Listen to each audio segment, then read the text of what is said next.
Gordon was cross. Why should Henry have a new shape? He grumbled. A shape good enough for me is good enough for him. He goes gallivanting off, leaving us to do his work, and comes back saying how happy he feels. It's disgraceful.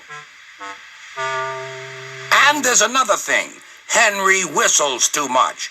No respectable engine ever whistles loudly at stations. It isn't wrong, but we just don't do it. So poor Henry didn't feel happy anymore. "Fine," whispered Percy. "I'm glad you're home again. I like your whistling." "Goodbye, Henry," called Gordon. "We're glad to have you with us again, but remember what I said."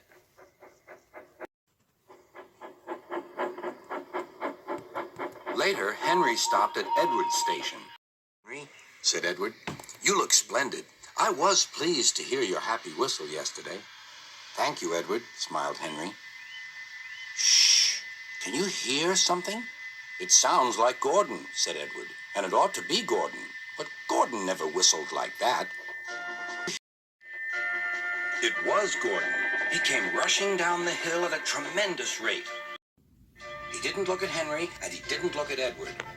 He screamed straight through the station and disappeared. "Well," said Edward. "It isn't wrong," chuckled Henry, "but we just don't do it." And he told Edward what Gordon had said.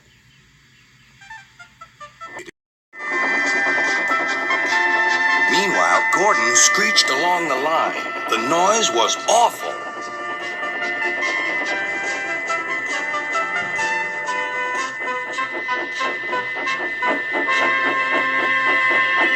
At the station, everyone covered their ears. Sir Topham Hatt covered his ears, too. "Take him away," he bellowed, "and stop that noise."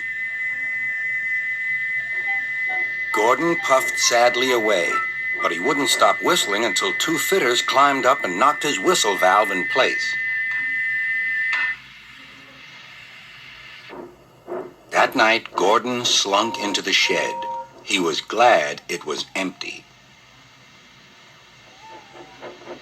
"It isn't wrong," murmured Henry to no one in particular, "but we just don't do it."